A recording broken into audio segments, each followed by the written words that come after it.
the last halacha or two, the end of Perek Shishi, Hilchot Yesodei Torah and the Rambam.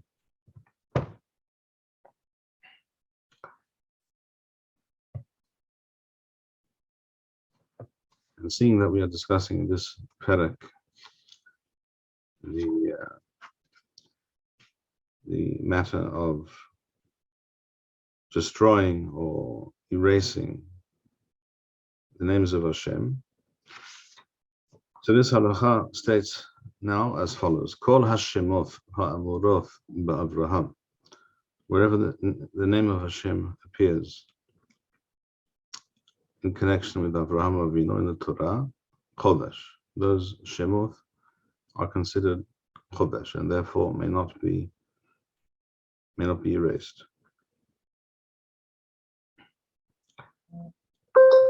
Af zeh shene'emar Adonai im lo masati hen be'inecha harei hu Chodesh. There, one could have understood that Avraham is speaking to the angels who came to him, and one could have understood that he is referring to what he thought at that moment were human beings and not angels, and not nothing to do with Hashem. And therefore, you could think this word Adonai is also not considered a name that's referring to Hashem. In other words, the word Adonai here could be understood as sirs, right, my gentleman. Nevertheless, Hazal said that name, that word Adonai in that pasuk in Bereshit Perek Yod Het is also Kodesh. Kol Hashemot ha'amuroth belot hol. However, on the other hand, names written in connection with Lot are not considered Kodesh, but rather Hol. So when Lot says to these people who entered Sodom, these what looked to him like men who had entered Sodom, and he invited them into his home, he said to them, Al na Adonai, the same word exactly used by Abraham. Hine na masa abdecha he. So there, that word Adonai is considered Hol. Could you admit David from the waiting room? I'm sorry? Could you admit David from the waiting room? He says he just joined the meeting.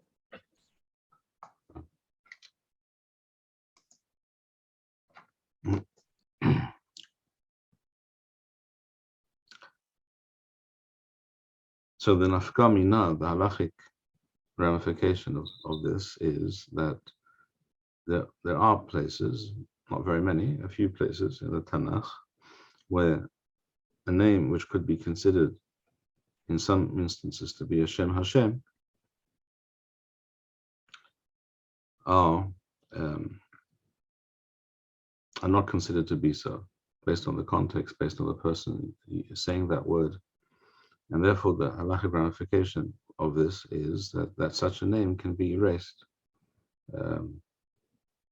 There's no issue in erasing that name. Kol hashemot ha'amuroth b'chiv'at Binyamin,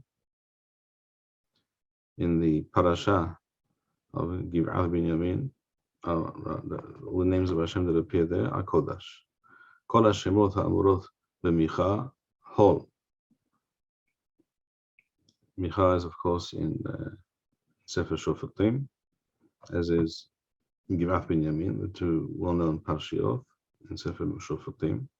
Kol hashemot ha'amuroth b'navoth Chodesh. This has to do with David HaMelech, with Navoth.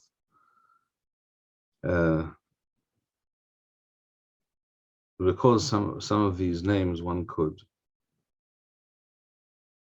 be unsure whether they are considered regular azkarot, regular names of Hashem, or they're referring to a generalized concept or a notion of this particular person saying that name in that context had in mind, and therefore would be Hol and not Kodesh.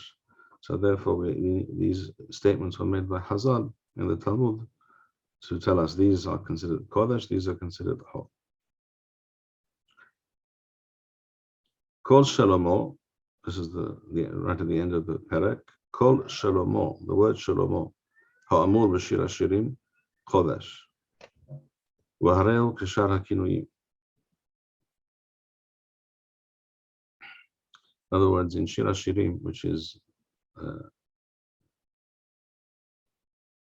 a book that can only be understood, obviously, as metaphorical and full of mashalim, and therefore the terms need to be understood in that particular, keeping that in mind. In Shir HaShirim, Shalomo refers to Hashem, and therefore it's considered Kodesh. This is true for all of the mentions of that name Shalomo in Shir HaShirim, with the exception of the pasuk Hus Mizeh Ha'eref Lecha Shalomo. That pasuk, if one looks at the pasuk, one will understand that there it cannot be understood in this way, and therefore it's the name of Shalomo, the king, and not referring to Hashem. Kol Malchaya, the word in Aramaic, Malchaya, which means kings, Malachim, Ha'amur b'Daniel, that appear in the book of Daniel, Hus Mizeh, except for this one, Antum Malka, Malach Malchaya. You are the king of kings.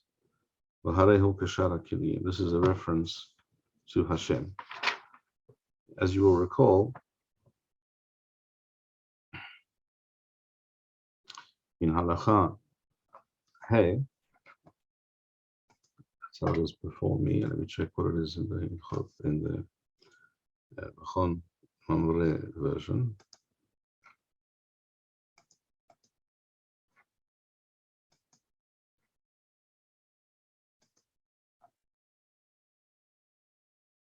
It's Halacha Hey here as well, so it's Perek Shishi.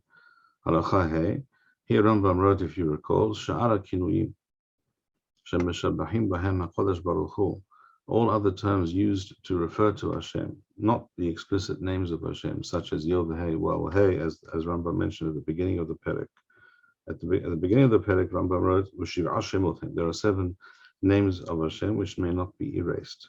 Yesodei, Hey, and that's called the Shem HaMefurash, or Anichtav Aleph Dalet Nun Yod, and the words El, Eloah, Elohim, Wahyeh, Shaddai, Usvaoth. These are all considered Shemot of Hashem, wherever they appear, with the exceptions that we just mentioned now, that we read a moment ago, such as Adonai, Aleph Dalet Nun Yod, in the case of Lot, for example. Then there it is not considered a name of Hashem. There are also Kinuyim. Kinuyim are terms used to refer to Hashem that do not involve these names, such as referring to Hashem as Hanun V'Rahum, he who is merciful, Hagadol, Hagibor, Wahanora, etc. These are terms which obviously have another meaning, right? The word Gadol means great, large, powerful. Hagibor, Wahanora, or referring to Hashem as El Kana, for example. El Kana, literally translated usually as a jealous God. Perhaps not a very good translation, but that's how it's usually translated. So these are called Kinuyim, and these are not Shemot of Hashem. And Rambam says here in Halacha Hey Umutar the Mohokan, they may be erased. Can I ask a quick question? Yes. Gabe Lot, it has Chutz Mizeh, and so the example would actually be Kodesh, I think. Kol Hashemot Hamurot Belot, whole Chutz Mizeh, except for this one. Yes. Okay. Yes. Thank you. Did I perhaps misspeak? I don't know. I don't recall, but that is correct. The names of Hashem that appear with Lot are Hol, Chutz Mizeh, except for this one, which is Kodesh. Okay. All right. So with that, we have completed this perek Shishi, and we now move on to perek Shvi. In this perek, Rambam discusses the general concept of nevuah, of prophecy. as with many, many things, Rambam's conception of nevuah, of prophecy, as it appears here, for example, is not necessarily the only approach to understanding some of these ideas. Here we are going to study Rambam's understanding of the concepts involved.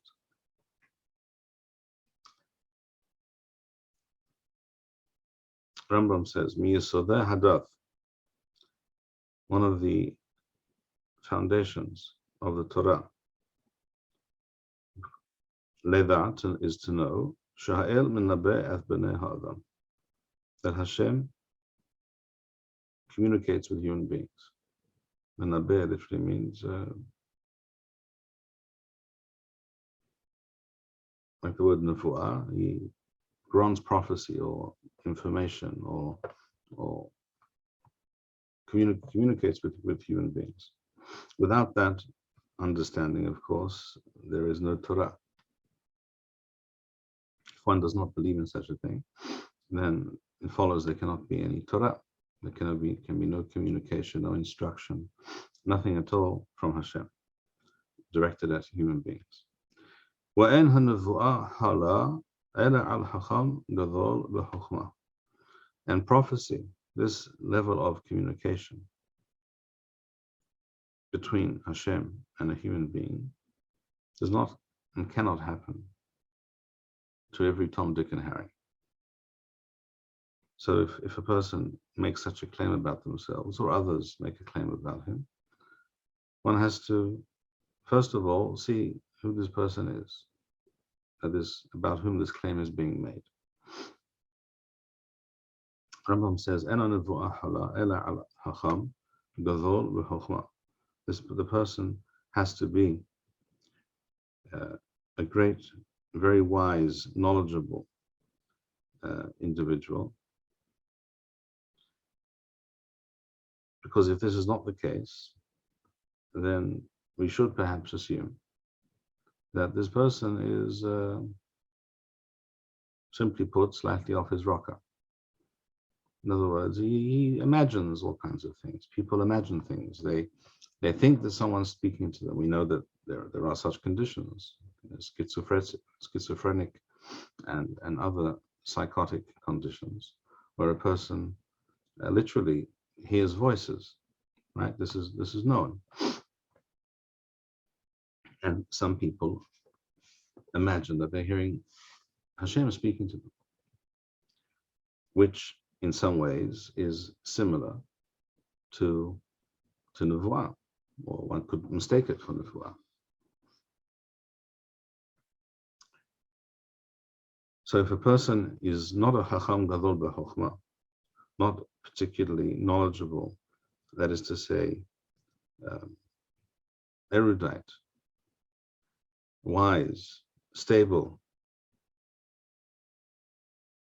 and knows the difference between what is real and what is not real, then we have no reason to trust such a person in general about his claim that he's a Navi, or almost about anything else.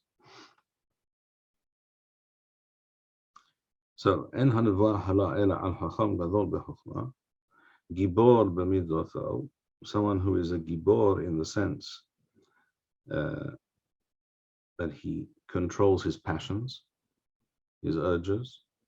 In other words, Rambam explains, his Yetzirah is unable to overcome him, to overcome that which he knows to be right, to be correct, to be proper. Because most people know when they're doing something wrong, but they nevertheless do it. He,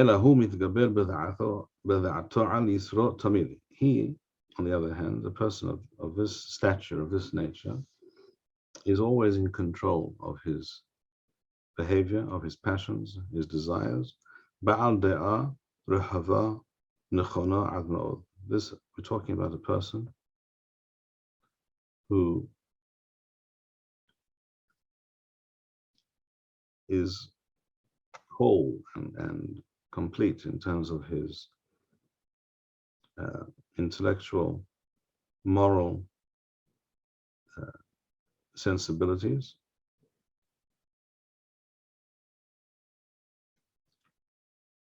And these are really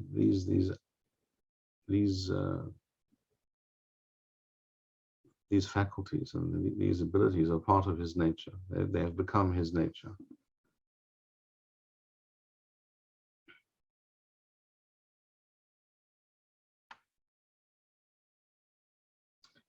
And Rambam writes in his Hakdama to Perek Hey, the fifth Perek of Masechet Avot, that a person whose his whole life and his whole consciousness is directed, L'Shem Shamayim, is constantly focused on things to do with Hashem and the Torah and Kiddush Shem Shamayim, and understanding the Torah and coming closer to Hashem. Such a person is b'ma'alat hanavim. Such a person is already on the level of a Navi, or approaching that level, as Rambam will explain presently.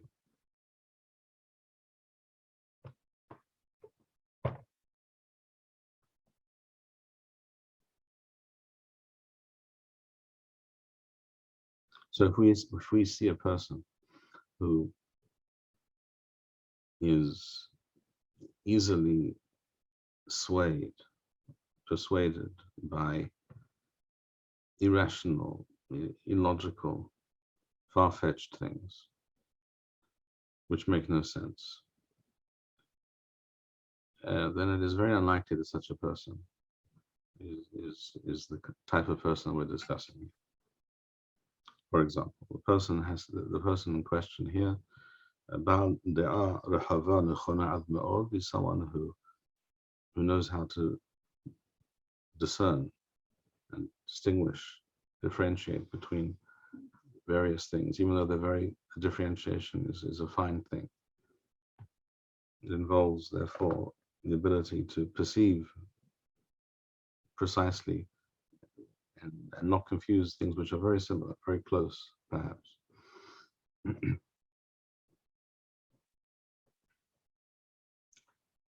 Rambam continues.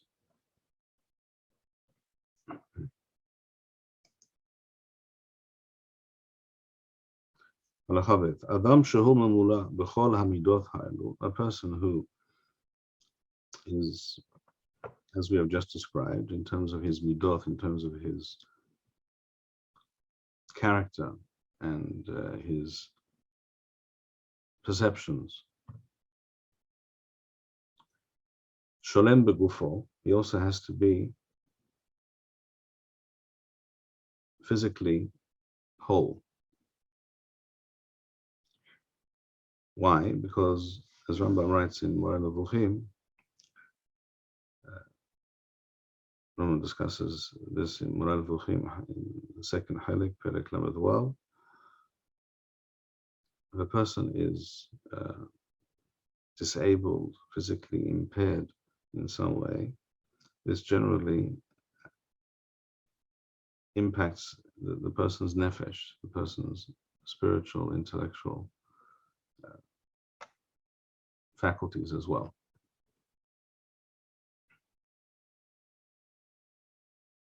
As we know, there is a connection between mind and body, and that connection is very real. Also, from a medical perspective, it's very real. Certainly from a psychological perspective. So Rambam says, such a person, Keshi Ikanes LaPardes, when a person studies and contemplates very profound and deep ideas in the spiritual realm. This, of course, Rambam discussed previously in the fourth Perek. With Yelo Da'at Nechona Lahavinu La'asich, and this person has the capacity to understand and to get to the bottom of such things. V'hu mitkadesh v'holech, such a person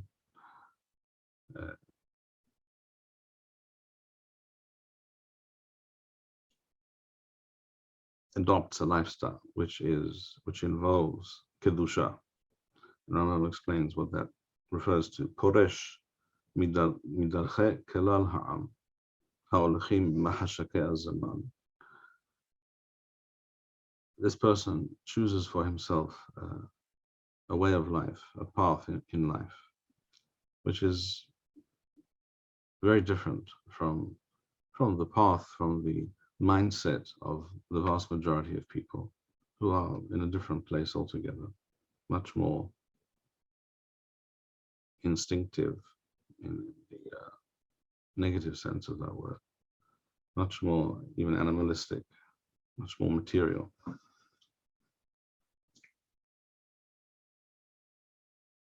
Part of this kedusha and perishuth, excuse me, has to do with the concepts of tuma and tahara. If, as I will show you in a moment, such a person who chooses such a path in life and expends his energy, his time, as much as he is able, and he is able to do so a lot of the time, because this doesn't happen. This cannot be if a person devotes 5 or 10 minutes a day to such activities. Such a person, and he constantly strives, and trains himself. He trains himself not to think about empty, frivolous things.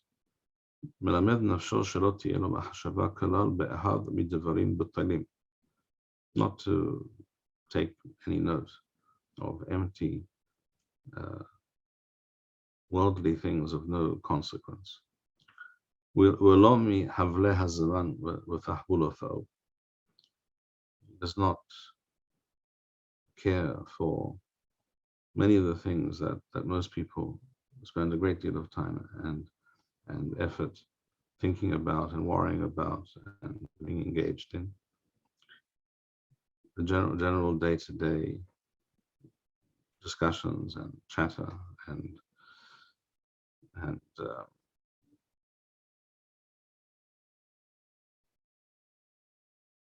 the subject matter and the kinds of ideas that interest most people hold no interest for him. Ella, rather, his thoughts are always a much more sublime nature.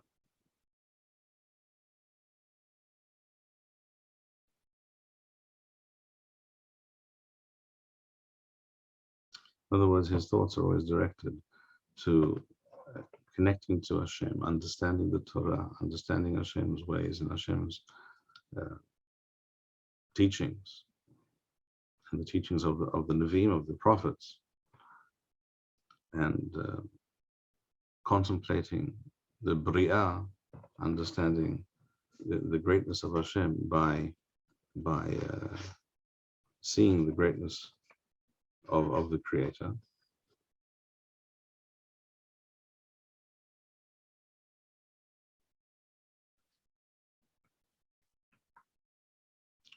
Rambam, if you recall, stated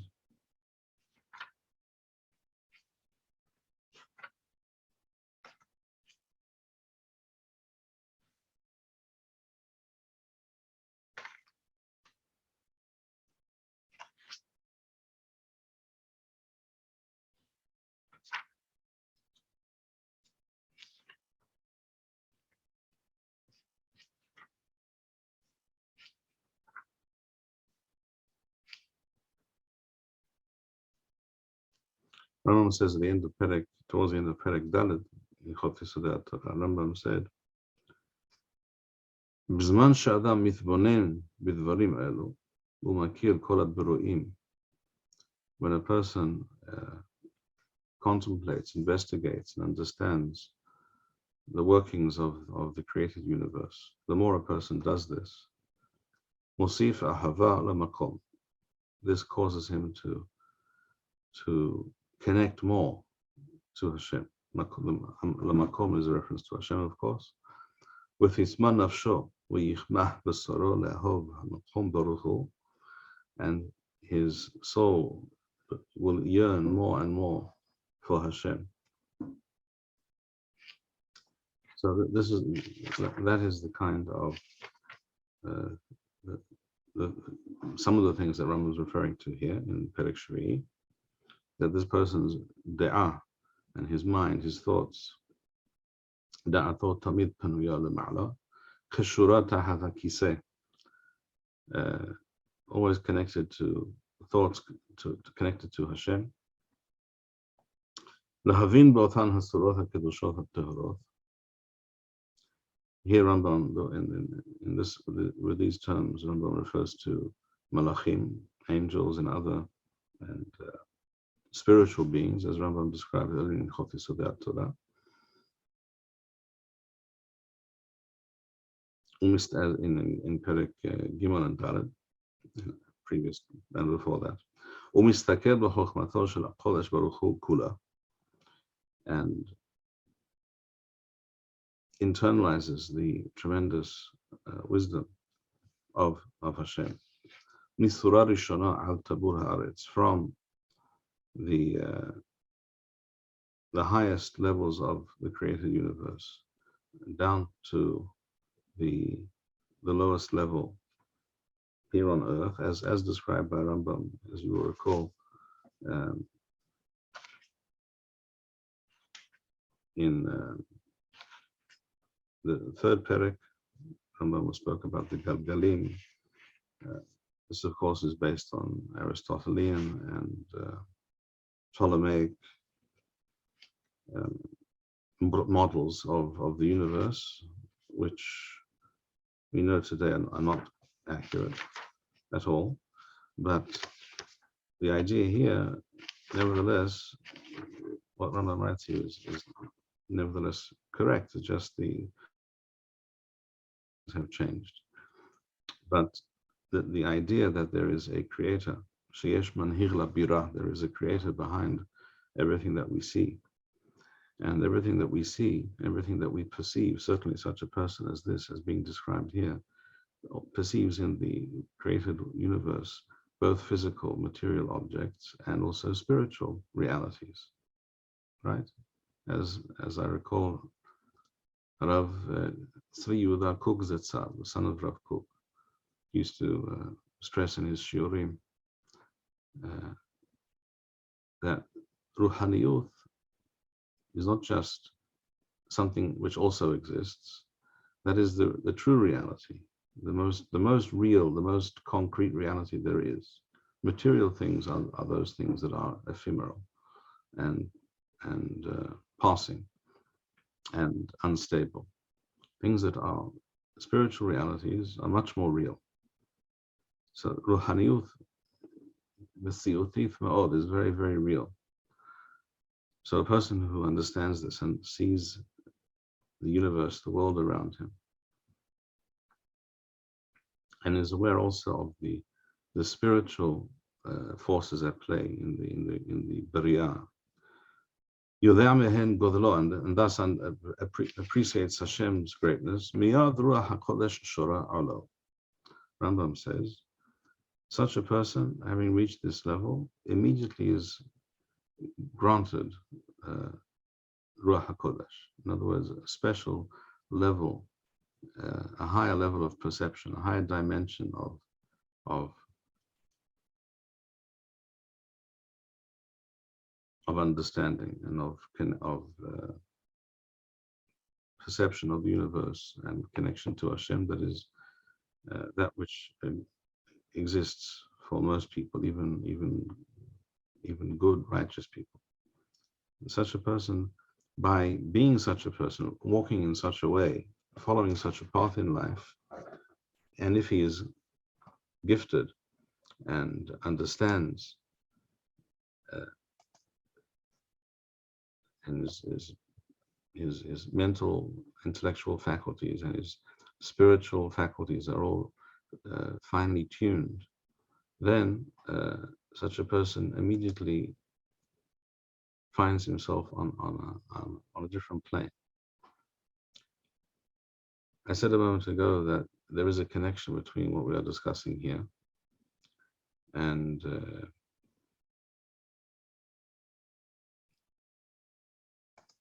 Tumah and Tahara. If you look for a moment at the end of Hilchot Tumat Ochalim, Perek Tet Zayin, in Sefer Tahara, if you're able to look this up. Sefer Tahara, Hilchot Tumat Ochalim, Perek Tet Zayin, at the very end. Rambam writes as follows: Af al pi shemutar le'echol ochalim tameim, even though it is mutar to eat food which is tameh, ulishtoth mashkim tameim, or to drink liquids that are beverages that became tameh by way of coming into contact with tumah of some kind. Hasidim horishonim.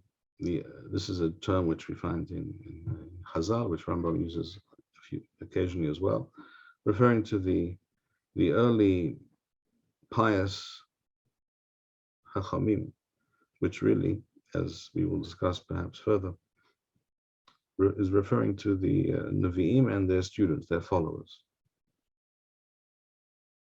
All of Torah Ba'al Peh is really Torah Nevi'im. This is something that I had intended perhaps to speak about at the Shabbaton, but it didn't happen. There wasn't time. Another time we'll discuss this more. Hasidim horishonim hayu ochalim hulehen b'tahara. Nevertheless, even though it is mutar to eat food which is not tahor, the people referred to as Hasidim horishonim, which usually refers to the earlier, in Chazal and Rambam, refers to the earlier generations of Hachamim that we come across in the first perek of Masechet Avot, and Sheikh Knesset HaGedolah, and their students, and Talmidei, and these, as Rambam is about to tell you, these people were very particular about not eating ochalim tameim. They were makpid. They were very pedantic about eating only ochalim hulehen b'tahara, even though we're not talking about food which is kodesh, like teruma. If a person is a kohen, teruma is called kodesh, and by definition, only a person who is tahor may consume kodesh. The same is true for the basar, the meat of korbanot. Anything which is kodesh or kodashim kalim or kodshei kodashim, these things can only be eaten. But tahara, holin, which is just regular food, which is nothing to do with any of those miswot or those realities of teruma, of maaser sheni, korbanot, etc. That's just regular food, holin. One may eat betum'ah. But the Hasidim Arishonim were very pedantic about not doing so. When Izharim min at-tumot kulan kol yimehem, all their lives, their whole way of life was centered around this concept of tum'ah and tahara. Wehem anikraim Purushim, and such people are referred to by Chazal as the Purushim, the people who are, in other words, Purushim min at-tumot, people who stay away from that which is tameh. And really, this was a kind of ID or badge which separated the real Chachamim, or the Nevi'im and the Talmidim, etc., who became known later as Chazal,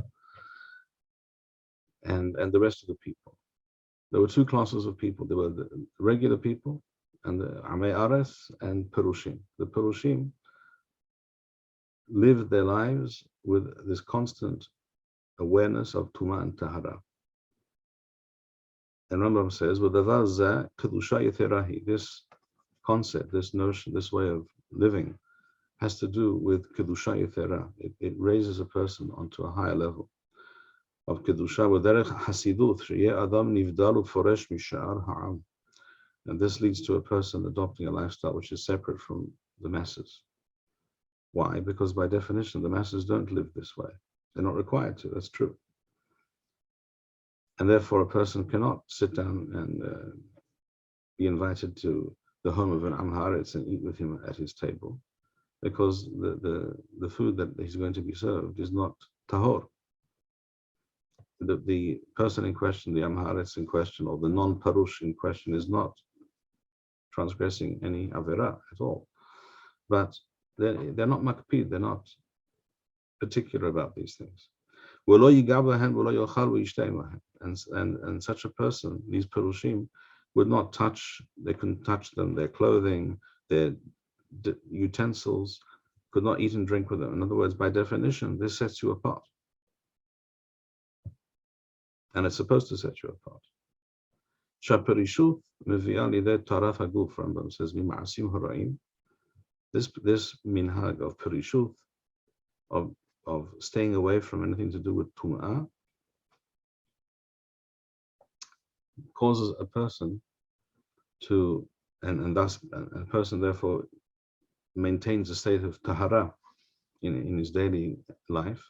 This also puts a person in a different frame of mind.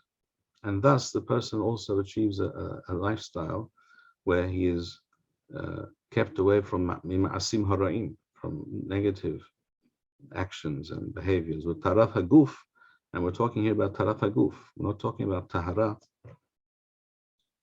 I won't go into it right now, but this is all based, of course, on the famous Baraitha of Rabbi Pinchas ben Yair, which is also the basis of the Ramchal's book Mesilat Yesharim. Rambam is basing what he says here on that Baraitha.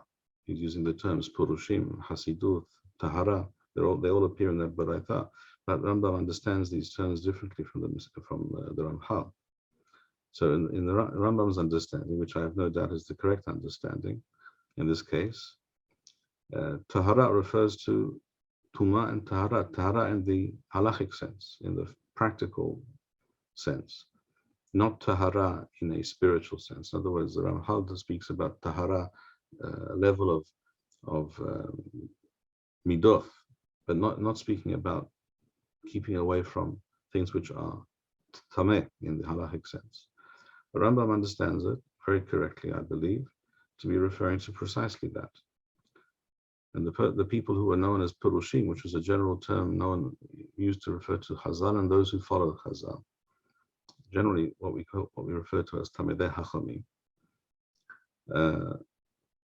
they were makpid about these things, and they maintained a tarat haguf as a general rule. So that when necessary, they went to the mikveh, where they would, within their home, they would have to be very careful about how they ran their home. If a woman is, for example, a nida, she cannot prepare food, she cannot touch certain things. If they were touched, what have you, those dishes have to be taken to the mikveh. And this brings about a state of mind where the person, as Rambam writes,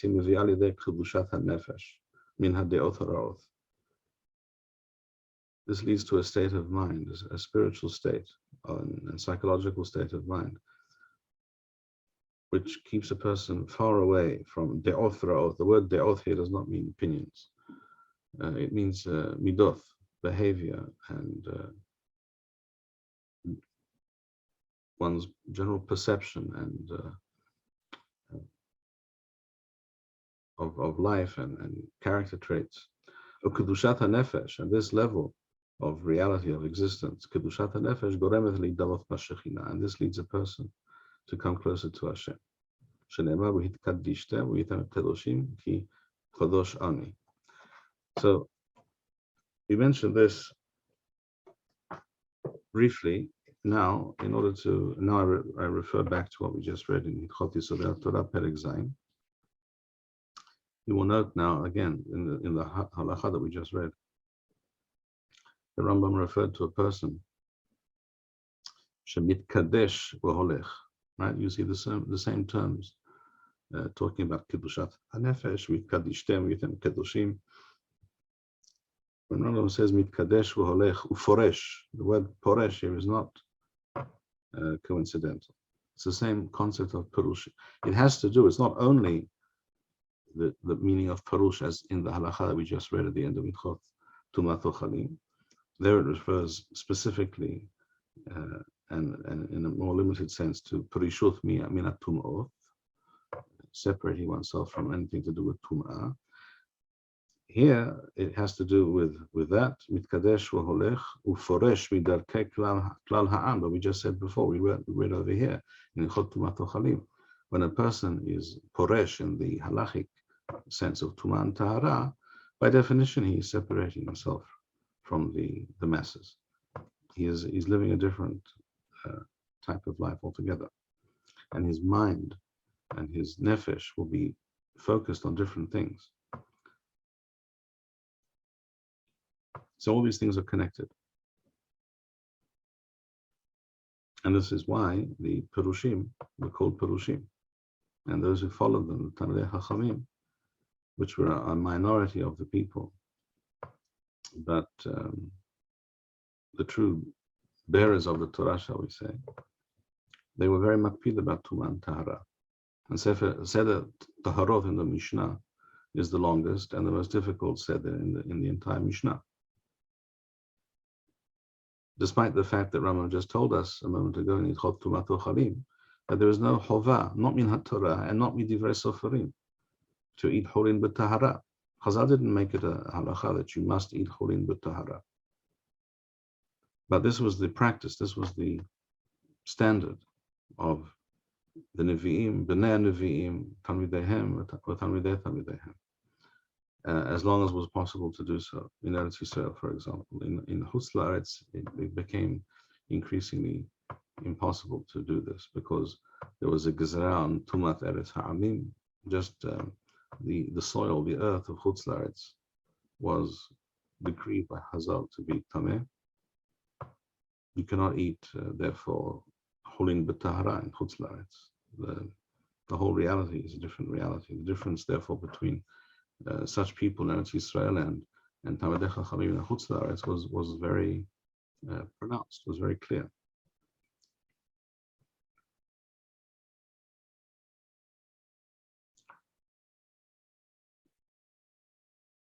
We'll read the next halakha.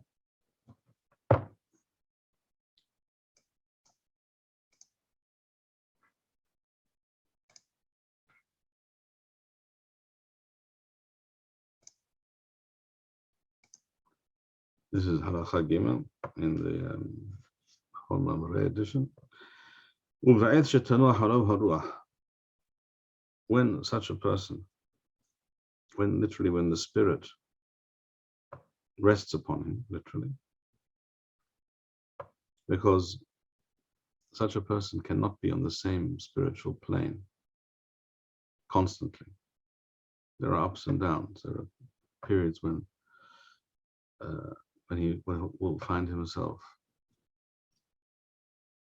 on a higher level, and other times when he will find himself on a lower level.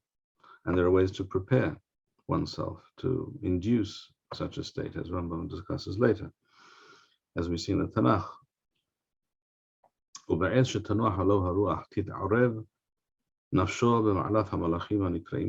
other words, he undergoes a certain kind of change. Rambam here says he becomes more similar to the angels, that is to say, to spiritual beings.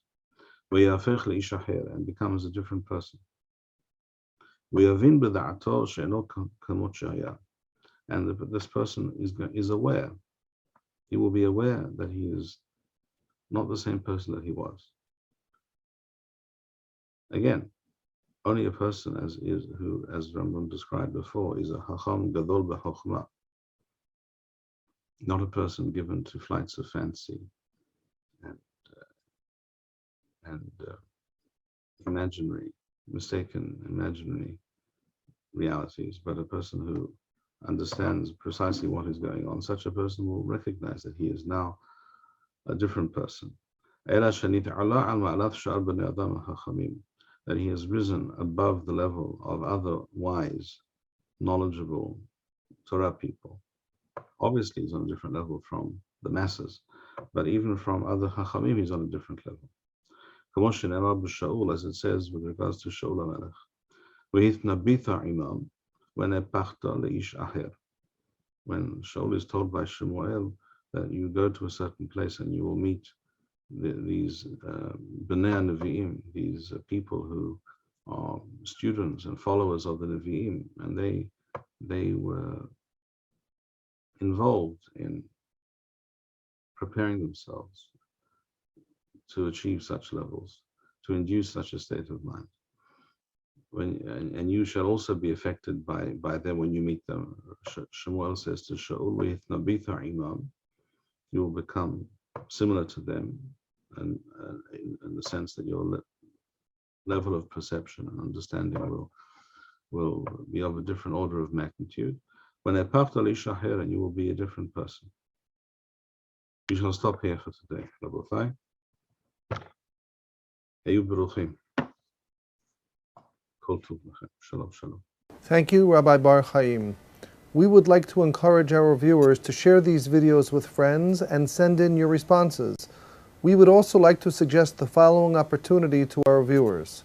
If you identify with Rabbi Bar-Hayim's message and would like to sponsor or dedicate a video interview with the rabbi in honor or memory of a loved one, if you would like to obtain Birkon Nusach Eretz Yisrael or invite the rabbi for a speaking engagement, please email us at office@machonshilo.org.